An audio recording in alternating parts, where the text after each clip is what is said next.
இந்த வீடியோல வந்து நம்ம ஜாங்கோல எப்படி டெம்ப்ளேட் இன்ஹெரிட்டன்ஸ் வந்து பண்றது அப்படிங்கறத பத்தி பார்க்க போறோம்.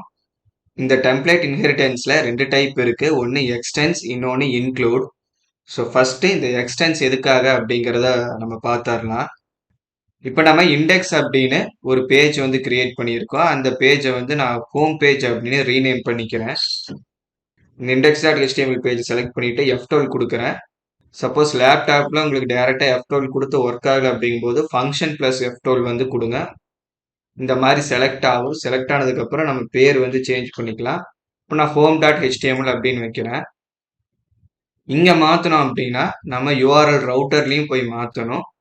ஸோ இங்க வியூ பேஜ்ல வந்துட்டு index.htmlக்கு பதிலா home.html கொடுக்குறேன். அப்பதான் நமக்கு ரவுட்டிங் வந்து கரெக்டா அந்த பேஜுக்கு எடுத்துட்டு போகும்.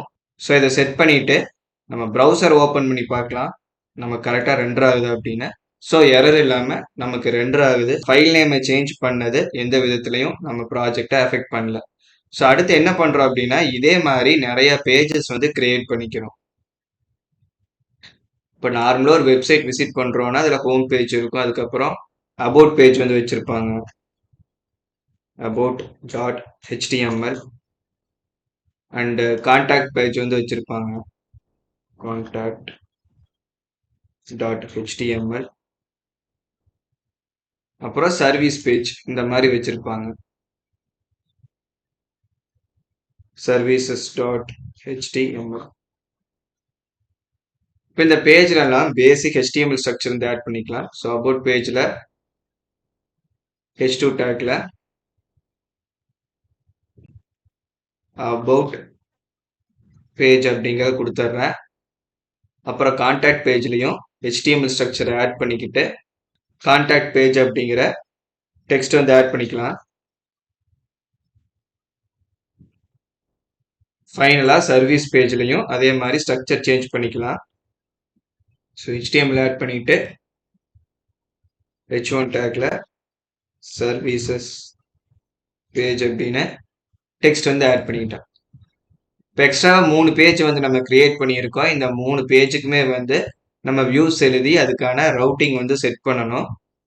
ஸோ இதே மாதிரி ஃபங்க்ஷன் பேஸ்டு வியூஸை வந்து எழுதிக்கலாம். டெஃப் அபவுட் பேஜ் ரிக்வஸ்ட்டை பாஸ் பண்ணிட்டு ஸ்டேட்மெண்ட்ல ரிட்டர்ன் ரெண்டர் திரும்பவும் இங்கே ரிக்வஸ்ட் வந்து பாஸ் பண்ணுவோம். அதுக்கப்புறம் about page so about.html. So இப்போ கண்டென்ட் எதுவுமே நம்ம சென்ட் பண்ணல, அதனால தேர்ட் பேராமீட்டரான டேட்டா வந்து நமக்கு தேவைப்படாது. இப்போ என்ன பண்ணலாம்னா இதுவே 2 டைம் வந்து டூப்ளிகேட் எடுத்துட்டு கான்டாக்ட் பேஜுக்காகவும் சர்வீஸ் பேஜுக்காகவும் சேஞ்ச் பண்ணிக்கலாம். இந்த இடத்துல 2 மாத்திர மாதிரி இருக்கும். ஒன்று ஃபங்க்ஷனோட நேம், அதுக்கப்புறம் இந்த ஃபங்க்ஷன்ல இருந்து நம்ம ரிட்டர்ன் பண்ண போற பேஜோட பேர் வந்து மாற்றணும். கான்டாக்டுக்கு மாத்திட்டு அதே மாதிரி சர்வீசஸ்க்கு வந்து மாத்திடும்.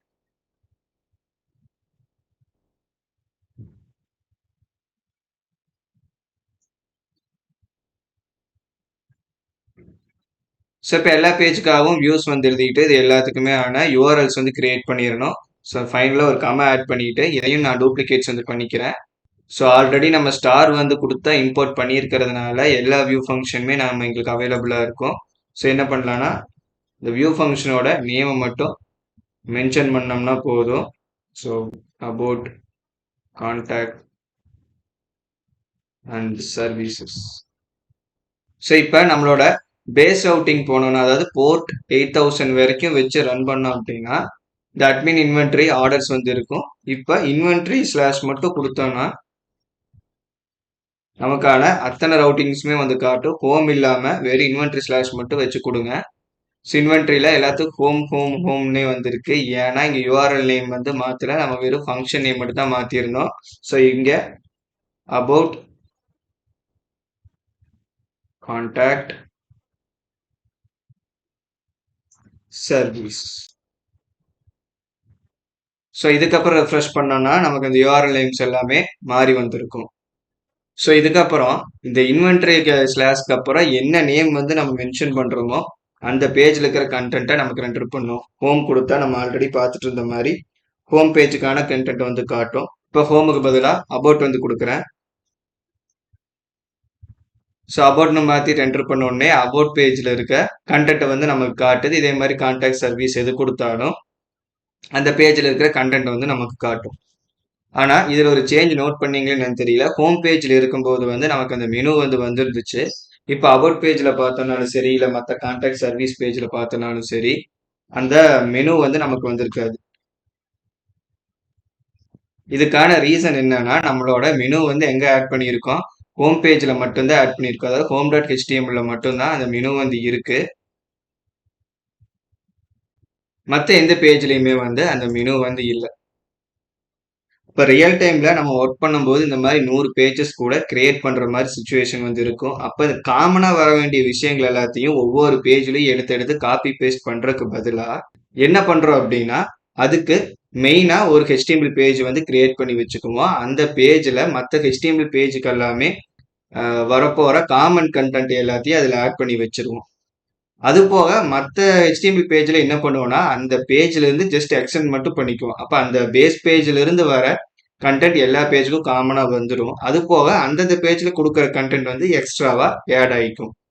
ஸோ இது மூலயமா நம்ம என்ன பண்ணலாம் அப்படின்னா, கோட் ரிப்பிட்டேஷனை எவ்வளோ கம்மி பண்ண முடியுமோ அந்த அளவுக்கு நம்ம கம்மி பண்ணலாம். ஸோ இப்போ நான் என்ன பண்றேன் அப்படின்னா, எக்ஸ்ட்ராவா பேஸ் டாட் ஹெச்டிஎம்எல் அப்படின்னு ஒரு ஃபைல் வந்து இந்த டெம்ப்ளேட்ஸ்குள்ள கிரியேட் பண்றேன். Base dot HTML. ஸோ இந்த ஃபைலில் நான் HTML ஸ்ட்ரக்சர் வந்து கிரியேட் பண்ணிக்கிறேன். கிரியேட் பண்ணிட்டு நான் என்ன பண்ணுறேன் அப்படின்னா, இப்போ நம்ம ஹோம் பேஜில் வச்சுருந்தோம்ல அந்த பூட் ஸ்ட்ராப்கான லிங்க்ஸ், ஸோ அது எல்லாத்தையுமே இங்கிருந்து நான் கட் பண்ணிக்கிறேன். கட் பண்ணிட்டு பேஸ் ஃபைலில் வந்து நான் பேஸ்ட் பண்ணிக்கிறேன். அண்ட் இந்த ஹோம் பேஜில் இருக்கிற மெனுஸையும் நான் இங்கே கட் பண்ணிட்டு என்ன பண்ணுறேன்னா, பேஸ் ஃபைலோட பாடிக்குள்ளே நான் பேஸ்ட் பண்ணிக்கிறேன்.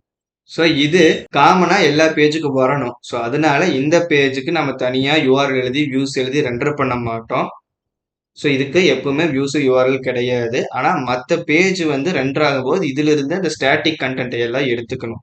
ஸோ அதுக்காக என்ன பண்றோம் அப்படின்னா, அந்த மற்ற பேஜ்ல இருந்து வர கண்டென்ட் வந்து இந்த பேஜ்க்குள்ள எந்த இடத்துல டிஸ்பிளே ஆகணும் அப்படிங்கறத வந்து நம்ம டிட்டர்மைன் பண்ணணும். இப்போ எப்பவுமே ஒரு பேஜ் ரெண்டர் ஆகுதுன்னா மெனு தான் டாப்ல இருக்கும். ஸோ மெனு வந்து டாப்ல வந்துடணும். அது போக அந்தந்த பேஜுக்கான கண்டென்ட் வந்து மெனுக்கு அப்புறம் வரும். ஸோ இந்த இடத்துல தான் அந்த டைனாமிக் கண்டென்ட்ஸ் வந்து ஆட் பண்ணுவோம்.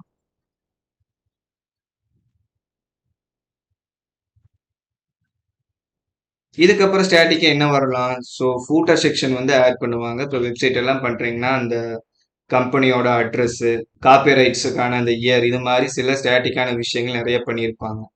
அது எல்லா பேஜும் காமனா வரும். அப்போ அதை எண்ட் ஆஃப் த பேஜ் தான் எப்பவுமே மென்ஷன் பண்ற மாதிரி பண்ணுவாங்க. அதை ஃபூட்டர் அப்படின்னு சொல்லுவோம். இப்போ எப்பவுமே ஃபூட்டர் அப்படிங்கிறது கடைசியா இருக்கும். மெனு அப்படிங்கிறது டாப்ல இருக்கும். இன்பிட்வீன் கண்டென்ட் வந்து தான் எல்லா பேஜுக்கும் மாறும். ஸோ அதே பேட்டர்ன் கொண்டு வரும்போது இந்த டைனாமிக் கண்டென்ட் இருக்கிற இடத்துல தான் வந்து நம்ம மற்ற பேஜ்க்கான இண்டிவிஜுவல் கண்டென்ட்ஸை நம்ம காட்டுவோம். அப்போ என்ன பண்ணணும், இந்த இடத்துல டெம்ப்ளேட் டேக்ஸ் வந்து யூஸ் பண்ணிட்டு சிங்கிள் கர்லி பிரேசஸ் தான் கொடுக்கணும். அந்த டெம்ப்ளேட் டேக்ஸ்ல பர்சன்டேஜ் சிம்பிள், அதாவது மாடுலர் சிம்பிள் வந்து கொடுத்துட்டு இன்பிட்வீன்ல நம்ம ஒரு பிளாக் வந்து கிரியேட் பண்ணணும். அதுக்கப்புறம் அந்த பிளாக்குக்கு ஒரு நேம் வைக்கிறோம். நான் கண்டென்ட் அப்படிங்கிற பேர் வந்து யூஸ் பண்றேன். ஸோ டிஃபால்ட்டா கண்டென்ட் அப்படிங்கிற பேர் வந்து யூஸ் பண்ணுவாங்க. பட் நம்ம எந்த நேம் வேணாலும் நம்ம வச்சுக்கலாம். ஒரு பிளாக் கண்டென்ட் கிரியேட் பண்றோம்னா நம்ம இஃப்பும் ஃபாரும் பார்த்த மாதிரி கண்டிப்பா அதுக்கு ஒரு எண்ட் ஸ்டேட்மெண்ட் வந்து கொடுத்துருக்கணும். ஸோ இங்க நான் பிளாக்கை வந்து எண்ட் பண்ணிக்கிறேன். ஸோ டெம்ப்ளேட் டேக்ஸ்குள்ள எண்ட் பிளாக். ஸோ இந்த 2 லைன்ஸ் வந்து கண்டிப்பா ஆட் பண்ணியிருக்கணும்.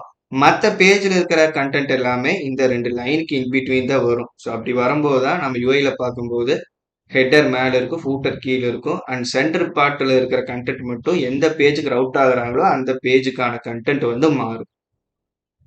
ஸோ பேஸ் பேஜில் நம்ம பண்ண வேண்டிய விஷயங்களை பண்ணியாச்சு. அடுத்து இந்த பேஸ் பேஜில் இருந்து மற்ற ஃபைல்ஸ் எக்ஸ்டெண்ட் ஆகி போகணும் அப்படின்னா அதுக்கு என்ன பண்ணணுமோ அதை வந்து நம்ம இனி பண்ணலாம். ஸோ ஃபர்ஸ்ட்டு ஹோம் பேஜ் வந்து எடுத்துக்கிறோம். ஹோம் பேஜில் இனி நமக்கு இந்த பாடி எலமெண்ட்ஸ் எதுவுமே தேவைப்படாது. ஏன்னா இது எல்லாமே இந்த பேஸ் ஃபைல்லேருந்து இங்கே எக்ஸ்டெண்ட் ஆகி வந்துக்கும். ஸோ அதனால இங்கே இந்த கண்டென்ட் எதுவுமே தேவையில்லை. இதுக்கப்புறம் நமக்கு இந்த இடத்துல என்ன தேவை அப்படின்னா, ஃபர்ஸ்ட்டு இந்த HTML பேஜ் வந்து அந்த பேஸ் டாட் HTML இருந்து எக்ஸ்டெண்ட் ஆகி வருது அப்படிங்கிறத மென்ஷன் பண்ணணும். ஸோ அதுக்கு டெம்ப்ளேட் டேக்ஸ் யூஸ் பண்ணிட்டு இன் பிட்வீன்ல எக்ஸ்டென்ஸ் அப்படிங்கிறது வந்து கொடுக்கணும். ஸ்பேஸ் எந்த ஃபைல் இருந்து எக்ஸ்டெண்ட் ஆகி வருது அப்படிங்கிறத சிங்கிள் கொட்டேஷன்ல இந்த ஃபைலோட நேமை வந்து மென்ஷன் பண்ணணும். இப்போ நம்ம பேஸ் ஃபைல்ல இருந்து எக்ஸ்டெண்ட் பண்றோம். ஸோ பேஸ் டாட் ஹெச்டிஎம்எல் அப்படிங்கிறத மென்ஷன் பண்ணணும். ரெண்டாவது, இந்த பேஜ்ல வர டைனாமிக் கண்டென்ட் எல்லாம் எங்க போகணும்னு சொல்லியிருந்தோம், இந்த பிளாக் கண்டென்ட்டுக்குள்ள வரணும் அப்படின்னு சொல்லியிருந்தோம். ஸோ அதே மாதிரி இந்த பிளாக் கண்டென்ட்டை எடுத்து இந்த ஹோம் பேஜ்லயே ஆட் பண்ணணும். ஆட் பண்ணிட்டு இந்த என் பிளாக் வந்து இந்த ஹோம் பேஜோட எல்லா கண்டென்ட்டும் முடிஞ்சதுக்கு அப்புறம் இருக்கணும். ஸோ பிளாக் கண்டென்ட் அப்படிங்கிற இந்த டேக் வந்து ஸ்டார்டிங்கா வந்து இருக்கணும். அண்ட் அத்தனை ஹெச்டிஎம்எல் கண்டென்ட்டும் அந்த ஃபைலுக்கானது முடிஞ்சதுக்கு அப்புறம் இந்த என் பிளாக் அப்படிங்கிற வந்து இருக்கணும். ஸோ இந்த மாதிரி பேட்டர்ன் வந்து நம்ம கிரியேட் பண்ணணும். அப்போ இந்த பேஜ் வந்து ரெண்டர் ஆகும்போது மெனூஸும் ஃபூட்டர்ஸ் எல்லாம் இங்க இருக்குன்னு அவசியம் கிடையாது. பேஸ் ஃபைல்ல இருந்து எடுத்து காமிச்சுக்கும். அதாவது அந்த ஃபைல் ரெண்டர் ஆகும்போது இந்த கண்டென்ட் எல்லாத்தையும் எடுத்து இன் பிட்வீன் இந்த இடத்துல போட்டு ஒரு ப்ராப்பர் ஃபுல் பேஜா வந்து நமக்கு காட்டும். இப்போ இந்த ஹோம் பேஜை மாத்துற மாதிரியே நம்ம மற்ற பேஜும் மாத்திக்கலாம். இப்போ அபவுட்டுக்கும் போறோம். ஸோ இதை எல்லாத்தையும் ரிமூவ் பண்ணிட்டு, ஸோ இந்த 2 லைனை மட்டும் எடுத்துக்கலாம். எடுத்துட்டு அபவுட் டாட் ஹெச்டிஎம்எல்ல வந்து பேஸ்ட் பண்ணிக்கலாம். அண்ட் கடைசியா இந்த என் பிளாக் லைன் வந்து வேணும். இதையும் காப்பி பண்ணிட்டு அபவுட்ல வந்து பேஸ்ட் பண்ணியாச்சு. அண்ட் இன் பிட்வீன்ல நம்ம இந்த அபவுட் பேஜ் அப்படிங்கிற டெக்ஸ்ட் வந்து ஆட் பண்ணிக்கலாம். So h1 take about page. So இந்த செட்டையும் அப்படியே காப்பி பண்ணிட்டு கான்டாக்ட் பேஜ்லையும் போய் மாத்திக்கலாம். ஸோ கான்டாக்ட் பேஜ் அண்ட் சர்வீஸ்லையும் மாத்திக்கலாம். Services page. ஸோ இப்போ இந்த மாதிரி மாத்திட்டோம். இதுக்கப்புறம் சர்வர் ரன்ல இருக்கான்னு செக் பண்ணிட்டு நம்ம ப்ரௌசர் ஓப்பன் பண்ணிக்கலாம். இப்போ ப்ரௌசர்ல நான் ரீஃப்ரெஷ் பண்றேன். இந்த கான்டாக்ட் பேஜுக்கு டிஃபால்ட்டா அந்த மெனு வந்து வந்துருச்சுங்களா. பட் அந்த கான்டாக்ட் பேஜ்ல நம்ம எதுவுமே ஆட் பண்ணல. ஆனா ஒன்னே ஒன்று வந்து நம்ம மென்ஷன் பண்ணியிருக்கேன். என்னன்னா எக்ஸ்டெண்ட் வந்து பண்ணியிருக்கோம். பேஸ் ஃபைல்ல இருந்து இது எக்ஸ்டெண்ட் ஆகுது அப்படிங்கும்போது பேஸ் ஃபைல் என்னென்ன கண்டென்ட் இருக்கோ அது அத்தனையுமே எடுத்துட்டு வந்துடும். இப்போ பேஸ் ஃபைல்ல ஃபூட்டர் டேக் வந்து எம்டியா இருக்கு. இதுக்குள்ள நான் அந்த காப்பி ரைட் வந்து ஆட் பண்றேன். ஸோ ஒரு பேராகிராஃப் டேக் சும்மா ரேண்டமாக ஒரு டெக்ஸ்ட் வந்து ஆட் பண்ணுறேன். Copyright at 2023. Sir refresh பண்ணோம்னா நமக்கு அந்த விஷயம் வரும். ஸோ இதெல்லாம் ப்ராப்பராக கீழே போகணும், கண்டென்ட் மட்டும் சென்டரில் இருக்கணும் அப்படிங்கும்போது சிஎஸ்எஸ் கொடுத்து ஸ்டைல் பண்ணுற மாதிரி இருக்கும். ஸோ இது வரைக்கும் பூட்ஸ்ட்ராப்பை எப்படி ஆட் பண்ணுறது அப்படின்னு பார்த்துருக்கோம். சிஎஸ்எஸ் வந்து நம்ம இன்னும் எழுதுறது பார்க்கல. ஏன் பார்க்கல அப்படின்னா அந்தந்த ஃபைலுக்கான சிஎஸ்எஸ் எல்லாமே நம்ம அந்தந்த ஃபைல் எழுதாம டெம்ப்ளேட் இன்ஹெரிட்டன்ஸ் பேட்டர்ல மாத்திட்டோம் அப்படின்னா நம்ம இந்த ஒரு ஃபைலுக்கு மட்டும் காமனா சிஎஸ்எஸ் எழுதிக்கலாம். ஸோ சிஎஸ்எஸ் வந்து நம்ம 3 டைப்ல எழுதுவோம். ஒன்று ஒவ்வொரு டேகுக்குள்ளேயும் ஸ்டைல் ஆட்ரிபியூட் யூஸ் பண்ணி எழுதுவோம். அதை இன்லைன் சிஎஸ்எஸ் அப்படிம்பாங்க. ரெண்டாவது ஹெட் டேக் உள்ள ஸ்டைல் டேக் வந்து யூஸ் பண்ணி எழுதுவோம். இதை வந்து இன்டர்னல் சிஎஸ்எஸ் அப்படிம்பாங்க. இன்னொன்று பண்ணுவோம், தனியாக சிஎஸ்எஸ்க்குன்னு ஒரு ஃபைல் கிரியேட் பண்ணிட்டு அதில் சிஎஸ்எஸ் ஆட் பண்ணிட்டு லிங்க் டேக் கொடுத்து நம்ம ஹெட்ல வந்து லிங்க் பண்ணியிருப்போம். ஆனா இதுல அந்த எக்ஸ்டர்னல் சிஎஸ்எஸ், அதாவது தனியா சிஎஸ்எஸ் ஃபைல் கிரியேட் பண்ணி எழுதுறதுல ஒரு ப்ராப்ளம் இருக்கு. அதுக்கு நம்ம ஸ்டாட்டிக் ஃபைல் ஒரு ஃபோல்டர் கிரியேட் பண்ணி பண்ணணும். ஸோ மற்றபடி எந்த சேஞ்சஸும் கிடையாது. சின்ன கான்ஃபிகரேஷன் மட்டும் பண்ற மாதிரி இருக்கும். அது எண்ட் ஆஃப் த சீரீஸ் வந்து நம்ம பார்க்கலாம். டெம்ப்ளேட் இன்ஹெரிட்டன்ஸ்ல 2 விஷயம் இருக்கு அப்படின்னு சொல்லியிருந்தா, ஒன்று எக்ஸ்டென்ஸ், இன்னொன்று இன்க்ளூடு. இதுல எக்ஸ்டெண்ட் எப்படி பண்றது அப்படின்னு பார்த்தாச்சு. அடுத்து என்ன பார்க்குறோம் அப்படின்னா இன்க்ளூடு வந்து எப்படி பண்றது அப்படிங்கிறத பார்க்குறோம். ஒரு ஃபைல் மற்ற ஃபைலோட கண்டென்ட்ல இருந்து எக்ஸ்டெண்ட் ஆகி போகணும் அப்படிங்கும்போது எக்ஸ்டென்ஸ் கீவேர்டு வந்து யூஸ் பண்ணோம். இப்போ வேற ஒரு ஃபைல் இருக்கிற கண்டென்ட் இன்னொரு ஃபைலுக்குள்ள மூவ் ஆகணும் அப்படிங்கும்போது இன்க்ளூட் அப்படிங்கிற கீவேர்டு வந்து யூஸ் பண்ணுவோம். இப்போ இந்த nav பார் வந்து இந்த இடத்துல இருக்கு. இந்த nav பாரோட லைன்ஸ் வந்து அதிகமாயிட்டே போகுது அப்படிங்கும்போது அதை பேஸ்க்குள்ளேயே வச்சு நம்ம ஒர்க் பண்றதுக்கு பதிலாக இன்னொரு ஃபைல் ஒன்று கிரியேட் பண்ணி அந்த ஃபைலில் இந்த nav பாருக்கான கோடு மட்டும் எடுத்து மூவ் பண்ணிட்டு ஜஸ்ட் அந்த ஃபைலை மட்டும் நம்ம இந்த இடத்துல இன்க்ளூட் பண்ணிக்கிட்டோம்னாவே போதும். இப்போ என்ன பண்றேன் அப்படின்னா இந்த nav பார் இருக்கிற கோடை நான் ரிமூவ் பண்ணிடுறேன். ரிமூவ் பண்ணிட்டு இப்போ நம்ம ரன் பண்ணி பார்த்தோம் அப்படின்னா நமக்கு அந்த nav பார் வந்து ஹைட் ஆயிருக்கும். ஏன்னா அந்த கோடு பேஸ்ல மட்டும்தான் வச்சிருந்தோம். பேஸ் வந்து ரிமூவ் பண்ணிட்டோம். இப்போ எந்த பேஜுக்கு போனோம்னாலும் நமக்கு அந்த மெனு வந்து வராது. ஸோ ஹோம் பேஜுக்கு வந்து மூவ் ஆகுற ஹோம் பேஜ்லேயும் அந்த மெனு வந்து இல்லை. ஸோ இப்போ என்ன பண்ணலாம்னா டெம்ப்ளேட்ஸில் navbar அப்படின்னு இன்னொரு HTML ஃபைல் வந்து கிரியேட் பண்ணிக்கலாம். ஸோ navbar டாட் HTML இதில் இந்த navbarக்கான கோடை பேஸ்ட் பண்ணிட்டேன். ஸோ நம்ம ஜஸ்ட் பேஸ்ட் மட்டும் தான் பண்ணியிருக்கோம். இப்போவும் நமக்கு அந்த மெனு வந்து வராது. ஸோ இந்த மெனு நமக்கு எப்போ வரும் அப்படின்னா நம்மளோட பேஸ் ஃபைலில் அதை இன்க்ளூட் பண்ணியிருந்தோம்னா மட்டும்தான் வரும். இப்போ பேஸ் ஃபைல் என்ன பண்ணுறோம் அப்படின்னா பாடி டேக் உள்ள டாப்ல அந்த மெனு வந்து இன்க்ளூட் பண்ண போகிறோம். ஏன்னா மெனு அப்படிங்கிறது டாப்ல தான் இருக்கணும். ஸோ அதனால நாங்கள் டாப்ல வந்து இன்க்ளூட் பண்ணுறேன். திரும்பவும் இந்த டெம்ப்ளேட் டேக்ஸ் வந்து யூஸ் பண்ணிட்டு இன்க்ளூடுங்கிற கீவேர்டை வந்து மென்ஷன் பண்ணிட்டு ஸ்பேஸ் விட்டு சிங்கிள் கொட்டேஷன்ல அந்த navbarோட ஃபைல் நேம் வந்து மென்ஷன் பண்ணணும். ஸோ navbar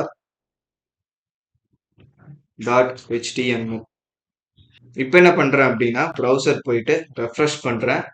இப்போ நமக்கு மெனுஸ் வந்து வந்திருக்கும். இப்போ எந்த பேஜ் போனோம்னாலும் நமக்கு அந்த navbar மெனு வந்து இருக்கும்.